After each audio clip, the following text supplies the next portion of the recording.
जय हिंद दोस्तों, स्वागत है आप लोग का स्मार्ट क्लासेस में।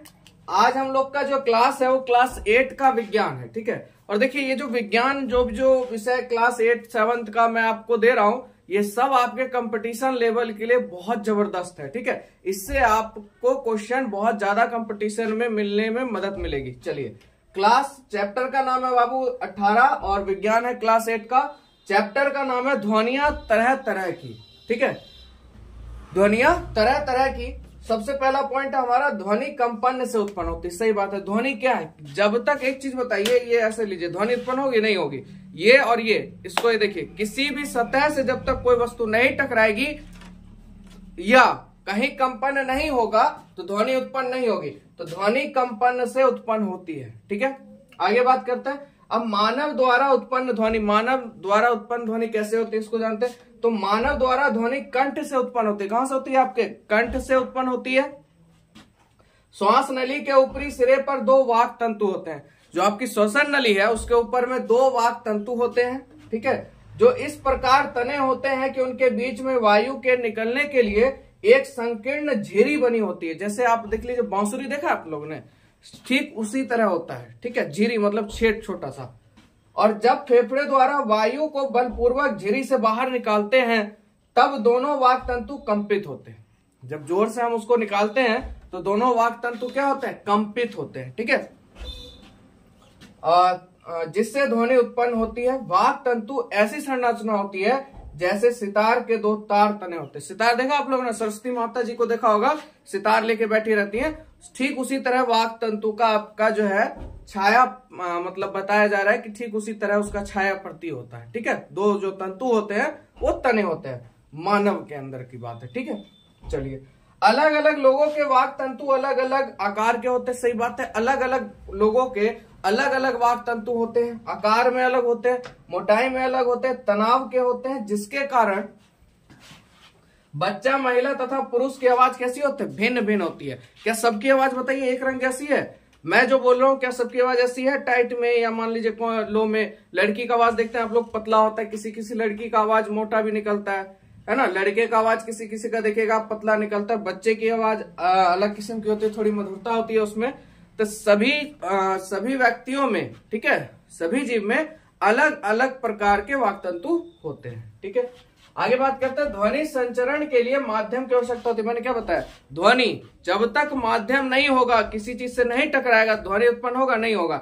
जैसे कि ये है, ये देखिए, इससे टकराया तो क्या उत्पन्न किया? ध्वनि उत्पन्न किया। उसीलिए ध्वनि उत्पन्न करने के लिए सबसे मेन होता है क्या चीज बाबू? आपका माध्यम, ठीक है। माध्यम का होना क्या है? अनिवार्य होता है। आगे बात करते हैं मानव कान की, ठीक है। आप ध्वनि किससे सुनते हैं? कान से सुनते हैं कि नहीं? ध्वनि कहां सुनते हैं हम लोग? कान से सुनते हैं। देखिए, ध्वनि को हम जिस ज्ञान इंद्रियों द्वारा सुनते हैं उसे क्या कहते हैं? कान कहते हैं। जिसके द्वारा आप लोग ध्वनि को सुनते हैं उसे क्या कहते हैं? कान कहते हैं, ठीक है। जिसके मुख्यतः 3 भाग है। देखिए, कान के बारे में भी आज आप लोग जान जाइएगा। कान के कितने भाग है? 3 भाग है। बाहरी भाग, मध्य भाग और आंतरिक भाग। जैसे आपने याद होगा दहन और ज्वाला में मोमबत्ती का 3 भाग आपने पढ़ा था, आंतरिक, मध्य और ऊपरी। ठीक उसी तरह हमारे कान का भी 3 भाग होता है। क्या क्या आपका? बाहरी, मध्य और आंतरिक भाग, ठीक है। बाहरी भाग जिसकी आकृति कीट जैसी होती है। कीप जानते हैं? सॉरी, यहाँ जो आकृति होगी बाबू आपकी कीट की जैसे नहीं, कीप जैसी होती है। कीप मतलब समझते हैं, जो तेल ढारने वाला कीप आता है, देखा होगा आप लोगों ने, छोटा सा कीप। ठीक उस तरह हमारे कान की आकृति होती है, ठीक है। यहां से मतलब पतली नली जाती है, आगे में फैल जाती है, ठीक है। तो कीप जैसी होती है, जिसे क्या कहते हैं? कर्ण पल्लव कहते हैं। क्या कहते हैं? कर्ण पल्लव। यह हवा से या अन्य माध्यम से ध्वनि कंपन ग्रहण करता है। ये क्या करता है? ध्वनि के कंपन को क्या करता है? ग्रहण करता है। और यह कंपित ध्वनि एक नलिका से गुजरती है, ठीक है। तो नलिका से गुजरती है, जिसके सिरे पर एक पतली झिल्ली, जिसके सिर पे क्या होता है? सिरे पर एक पतली सी झिल्ली होती है जो दृढ़ता से तनी होती है, जिसे क्या कहते हैं? कर्णपटह कहते हैं, ठीक है, ठीक है। जिसे क्या कहते हैं? कर्णपटह कहते हैं। चलिए आगे देखते हैं। चलिए आगे, जो ध्वनि है आपकी वो कर्णपटह तक पहुंचती है, तब क्या होता है? कर्णपटह भी कंपित होने लग जाता है। जब ध्वनि कर्णपटह तक पहुंचती है तो कर्णपटह भी क्या होने लग जाती है?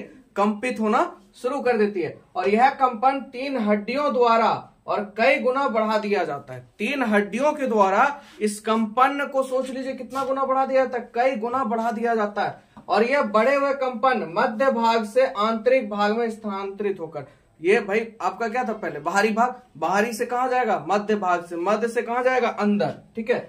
तो आंतरिक भाग में स्थानांतरित होकर विद्युतीय संकेत यानी सिग्नल के में बदल जाते हैं, जिसे श्रवण तंतु, जिसे क्या कहते हैं श्रवण तंतु द्वारा मस्तिष्क को पहुंचा दिया जाता है। यहां से डायरेक्ट श्रवण तंतु कहां जाता है, मस्तिष्क तक हमारे कि हमने क्या सुना, ठीक है। अंत में मस्तिष्क इसे ध्वनि के रूप में ग्रहण करता है और ये प्रक्रिया होने के बाद मस्तिष्क लास्ट में क्या करता है, इसको ध्वनि के रूप में स्वीकार कर लेता है। इस प्रकार हम ध्वनि सुन पाते हैं। तो आप लोग समझ गए कान के तीनों भाग का कितना जबरदस्त काम है, ठीक है। आगे बढ़ते हैं। कंपन का आयाम, आवर्तकाल तथा आवृत्ति। किसी वस्तु का अपनी माध्य मतलब अपनी माध्य, ठीक है, किसी वस्तु का अपनी माध्य स्थिति में बार बार दाएं से बाएं या दाएं से बाएं, बाएं से बाएं, बाएं से दाएं या दाएं से बाएं गति करना, मतलब इस तरह से, देखिए इस तरह से दोलन, देखिए आप लोलक गति जिसे आप लोग समझते हैं ऐसे, ये देखिए इस तरह से बाएं से दाएं, दाएं से बाएं, इस तरह से जो गति होता है, ठीक है। बाएं से दाएं या दाएं से बाएं गति करता है, क्या कहलाता है, दोलन कहलाता है। वो क्या हो रहा है, डंडना रहा है, मतलब दोलन कर रहा है। और कंपन भी दोलन ही है, जो आपका कंपन है यानी वाइब्रेशन है वो भी क्या एक प्रकार का दोलन ही है, ठीक है। और प्रति सेकंड होने वाले दोलनों की संख्या को दोलन की आवृत्ति कहते हैं। प्रति सेकंड आपका क्या हो रहा है, दोलनों की संख्या, जो दोलन की संख्या आपका हो रहा है वो क्या कहलाता है, आवृत्ति कहलाता है। प्रति सेकंड होने वाले दोलनों की संख्या क्या कहलाती है, आपकी आवृत्ति कहलाती है। और आवृत्ति को बाबू हर्ट्ज में मापा जाता है। आवृत्ति को किसमें मापा जाता है, हर्ट्ज में। देखिए एग्जाम के लिए यहां से कुछ पॉइंट्स आपके लिए बहुत इंपॉर्टेंट है। आवृत्ति का पूछ लेगा, ऐसा है मात्रक क्या भाई, हर्ट्ज। आवृत्ति को किसमें मापा जाता है, हर्ट्ज में मापा जाता है, ठीक है। और जिसका संकेत क्या होता है, एचजेड होता है। और एक एचजेड आवृत्ति यानी 1 हर्ट्ज आवृत्ति 1 दोलन प्रति सेकंड के बराबर होती है। कितने सेकंड के बराबर होती है, 1 दोलन प्रति सेकंड के बराबर होती है। चलिए, कंपित वस्तु एक निश्चित समय अंतराल में अपना 1 दोलन पूरा करता है। अच्छा बताइए, दोलन जो हो रहा होगा उसमें कुछ ना कुछ तो समय लग रहा होगा, है ना। तो ये जो समय के साथ दोलन करता है इसी को आवर्तकाल कहते हैं। इसे ही क्या कहते हैं, आवर्तकाल कहते हैं। इसे सेकंड में मापा जाता है। आवर्तकाल को किसमें मापा जाता है, सेकंड, क्योंकि समय आ रहा है तो समय का ऐसा मात्रक क्या हुआ, सेकंड हो गया। तो आवर्तकाल का ऐसा मात्रक क्या हो जाएगा, सेकंड हो जाएगा। और कंपित वस्तु अपनी माध्य स्थिति से अधिकतम जिस दूरी पर जाती है उसे उसका आयाम कहते हैं। अपनी स्थिति से जितनी दूर वो जाती है उसे क्या कहते हैं, आयाम कहते हैं। और इसे किसमें मापा जाता है, मीटर में मापा जाता है, क्योंकि दूरी जा रही है। दूरी का ऐसा मात्रक क्या होता है, मीटर हो जाता है। देखिए लॉजिक वाला बात है, अगर याद ना भी हो तो आप थोड़ा सा लॉजिक लगाते हैं तो आपको इसका आंसर मिल जाता है। कह देगा कि बताइए भाई आयाम का ऐसा मात्रक क्या है, तो आयाम का मतलब क्या, आवाज दूर तक जाना। दूर तक जाएगा तो किसमें जाएगा, मीटर में जाएगा, तो मीटर हो जाएगा। और यहाँ पे आवर्तकाल भाई समय का बोध हो रहा है तो इसका ऐसा मात्रक क्या हो जाएगा, सेकंड हो जाएगा। चलिए, आयाम जो है, आयाम तथा आवृत्ति किसी ध्वनि के 2 महत्वपूर्ण गुण है। अगर दुनिया की कोई भी ध्वनि है उसके लिए 2 चीज का होना बड़ा महत्वपूर्ण है, आयाम तथा आवृत्ति का होना, ठीक है। चलिए आगे बढ़ते हैं। प्रबलता तथा तारत्व, ये आपके मान लीजिए हर एग्जाम में पूछता है, सीटेट में भी इससे रिलेटिव क्वेश्चन आपको देखने के लिए मिल जाएगा, ठीक है। तो देखिए, ध्वनि की प्रबलता इसके आयाम पर निर्भर करती है। जो आपका प्रबलता है वो किस पे निर्भर करती है बाबू, आयाम पे निर्भर करती है, ठीक है। प्रबलता की इकाई डेसिबल है। प्रबलता की इकाई क्या है, डेसिबल है। समझ में आया आप लोग को, प्रबलता की इकाई क्या है बाबू, डेसिबल, यानी प्रबलता का ऐसा मात्रक क्या है, डेसिबल। यहां से भी आपका एक क्वेश्चन बन जाता है एग्जाम के लिए। जब किसी कंपित वस्तु का आयाम अधिक होता है, जब किसी कंपित वस्तु का आयाम क्या होगा, अधिक होगा, तो उसके द्वारा उत्पन्न ध्वनि कैसी होगी, प्रबल होगी। ज्यादा झंझनाएगा तो उसके द्वारा उत्पन्न ध्वनि कैसी होगी, प्रबल होगी। और जब आयाम कम होता है, आयाम क्या रहेगा, कम होता है, तो उत्पन्न ध्वनि कैसे होगी, मंद होगी। उत्पन्न ध्वनि कैसे होगी, मंद होगी। अब आप एक एग्जांपल देख लीजिए सबसे बड़ा, प्रबलता के ऊपर और तारत्व के ऊपर। आपने देखा हो, ड्रम ले लीजिए, ड्रम और गिटार को बजाइए। ड्रम की आवाज देखिएगा, क्योंकि उसमें कंपन ज्यादा है तो आयाम ज्यादा जा रहा है, और गिटार में कंपन क्या है, कम है, तो उसका क्या है, ध्वनि क्या है, मंद है, सुरीली आवाज लग जाती है ना। है ना, गिटार की आवाज हो जाती है। अब इसी में देख लीजिए एक और एग्जांपल आप लोग ले लीजिए, शेर की दहाड़ और बिल्ली का म्याऊं। देखिए दोनों में अंतर है, जबकि बिल्ली क्या है, शेर के ही खानदान की है, उसकी मौसी शायद कहते हैं। तो शेर की दहाड़ देखिए 3 किलोमीटर तक गूंजती है। क्या बिल्ली की आवाज गूंजेगी? नहीं गूंजेगी। शेर जब दहाड़ता है तो पूरा आवाज उसका गर्दन उर्दन शरीर और पूरा हिल जाता है, पर बिल्ली को देखिए म्याऊं, छोटा सा शब्द निकाल के रह जाती है कि नहीं। चलिए आगे देखते हैं अब हम लोग। चलिए, तो आपको पता है प्रबलता को किसमें मापा जाता है? डेसिबल में मापा जाता है। यानी प्रबलता का ऐसा मात्रक क्या होता है बाबू? डेसिबल होता है। देखिए जैसे हम लोग सामान्य श्वास लेते हैं, जो सांस लेते हैं, ये जो सांस लेते हैं कितना डेसिबल प्रबलता देता है हमको? 10 डेसिबल, ठीक है।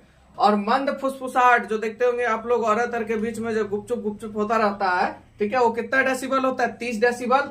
और ठीक है, उसके बाद जो हम लोगों में सामान्य बातचीत होती है बाबू, उसका कितना चल जाता है? 60 डेसिबल चल जाता है, ठीक है। उसके बाद आपका जो फैक्ट्री होता है जहां पे वर्कर्स काम कर रहे होते हैं, बड़े बड़े मशीन होते हैं, वहां कितना डेसिबल का शोर होता है? 80 डेसिबल का शोर होता है। उसके बाद आपका जो ऑर्केस्ट्रा है, जो सुनने में आप लोग को खूब मजा आता होगा, है ना। जिस शादी में ऑर्केस्ट्रा ना हो तो मजा ही नहीं आता, खासकर अगर 2-4 गो लड़की हो जाए तो बड़ा मजा आता है, तब देखिए माय रसिए पड़ जाता है ना। तो देखिए उसकी प्रबलता कितनी है? 98 डेसिबल है, ठीक है। कितनी है? 98 डेसिबल की उसकी प्रबलता है आपके ऑर्केस्ट्रा की, ठीक है। बुरा नहीं मानिएगा कोई। आगे बात करते हैं हवाई जहाज की। तो बाबू हवाई जहाज की प्रबलता अधिक होती है, कितनी हो जाती है? 150 डेसिबल हो जाती है। कितनी हो जाती है? 150 डेसिबल। चलिए, आवर्ती ध्वनि की तीक्ष्णता या तारत्व को निर्धारित करती है। आवृत्ति जो होती है वो ध्वनि की तीक्ष्णता, है ना, या तारत्व को निर्धारित करती है। तीक्ष्णता समझ रहे हैं, लंबा खींचने के लिए, ठीक है। यदि कंपन की आवृत्ति अधिक है तो हम कह सकते हैं ध्वनि क्या होगी? तीखी होगी। अगर कंपन की ध्वनि ज्यादा है, क्या कहता है? आवृत्ति समझ रहे हैं आप लोग, ज्यादा होगी तो आवाज कैसी होगी? तीखी होगी। यदि कंपन की आवृत्ति कम होगी तो हम कह सकते हैं ध्वनि का तारत्व क्या होगा? कम होगा, ठीक है। जैसे कि आप देख लीजिए, ढोल मंद आवृत्ति से कंपित होता है, तो होता है कि नहीं होता? ढोल जो है कम आवृत्ति से मंद होता है, ठीक है, जबकि सीटी अधिक आवृत्ति से कंपित होती है। आप देखिए ढोल को बजाइए ऐसे ऐसे आवाज करेगा, और सीटी में देखिए फुर्र जोर से आवाज पड़ेगा। तो आवृत्ति किसमें ज्यादा हुई? ढोल में कि सीटी में? बताइए फटाफट। इससे पहले भी मैंने आपको एग्जांपल बताया था शेर का और किसका? बिल्ली का, है ना। सब में सब ढंग का। तो इसमें क्या होगा कि सीटी अधिक आवृत्ति से कंपित होती है, अतः ढोल कम तारत्व की ध्वनि उत्पन्न करेगा। ढोल जो है उसका तारत्व क्या होगा? कम होगा। यानी जितना भी मोटा साउंड है, जितने भी मोटे वस्तु है, उनका तारत्व क्या होगा? कम। और जितनी पतली है उनका तारत्व क्या होगा? जल्दी। यानी मतलब तारत्व क्या होगा? ज्यादा होगा। जैसे मान लीजिए लड़कों का क्या है? तारत्व क्या है? कम है कि ज्यादा है? बताइए आप लोग, कमेंट में बताइए लड़कों का तारत्व कैसा है, ठीक है। तो देखिए तारत्व की ध्वनि उत्पन्न करता है ढोल जो है, जिसका मोटा आवाज, जैसे मोटा आवाज है उसका तारत्व क्या होगा? कम होगा। और जिसका पतला आवाज होगा उसका तारत्व क्या होगा? ज्यादा होगा, ठीक है। जबकि सीटी अधिक तारत्व की ध्वनि उत्पन्न करती है ना। आगे आइए, पक्षी उच्च तारत्व की ध्वनि उत्पन्न करता है। जो पक्षी होता है कू कू करता रहता है ना, तो उच्च तारत्व की ध्वनि उत्पन्न करता है, जबकि पक्षी की ध्वनि दुर्बल होती है कि नहीं होती है? आप देख लीजिए शेर की दहाड़, तारत्व कम है उसका, पर जबकि शेर की दहाड़ अत्यधिक क्या होती है? प्रबल होती है ना। चलिए उसके बाद बात करते हैं श्रव्य तथा अश्रव्य ध्वनि। यहां से भी आपके एग्जाम में 1 नंबर आपका मिल जाएगा। यहां से ध्यान समझिएगा। सबसे पहले देख लेते हैं 20 कंपन, ठीक है, 20 कंपन प्रति सेकंड से कम आवृत्ति की ध्वनियां तथा 20,000 कंपन प्रति सेकंड से अधिक आवृत्ति की ध्वनियां मानव कान नहीं सुन सकता, अतः यह अश्रव्य ध्वनि है।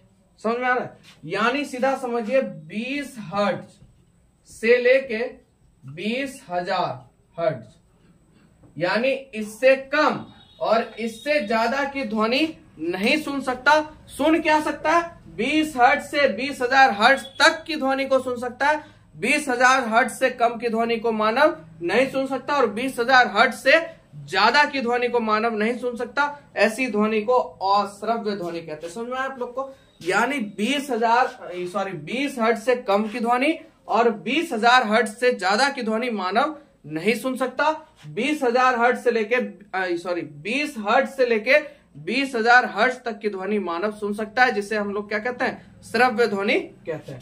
अतः मानव कान के लिए श्रव्य ध्वनियां पारस लगभग कितना? 20 हर्ट्ज से लेकर 20,000 हर्ट्ज तक है, जिसे क्या कहते हैं? श्रव्य ध्वनि कहते हैं। समझ में आप लोग को? मजा आ रहा है?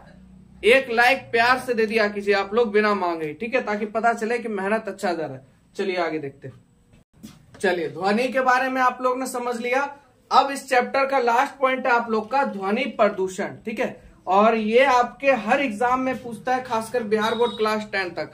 देखिए, मेन बेस है आपका क्लास 8, ठीक है। 6 क्लास से लेके अगर 10th क्लास तक आपका ज्योग्राफी यानी भूगोल और विज्ञान बहुत अच्छे से आप लोगों ने पढ़ लिया है, और मैथ भी जो विषय है आप लोग का, कंपटीशन में ना आपको 60 से 80% नंबर यही दिला देगा। बस हम लोग का कमी क्या पता है, हम लोग जिस क्लास में रहते हैं ना उस क्लास को ठीक से पढ़ते ही नहीं है। अभी बहुत सारे ऐसे बच्चे होंगे क्लास 8 में होंगे, कुछ न कुछ अलग चीज सीखते होंगे या पढ़ते होंगे, पर ठीक से उन लोग का क्लास नहीं होता है। और यही सब चीज आप लोग जो अभी पढ़ रहे हैं ना, यही चीज आपको पढ़ना पड़ता है कंपटीशन में जाने के बाद। बताइए कितना अच्छा लगता है। तो इसीलिए बेसिक मजबूत बनाइए, यानी जड़ को मजबूत रखिए, तो देखिए छीप अपने आप जबरदस्त होगा, ठीक है।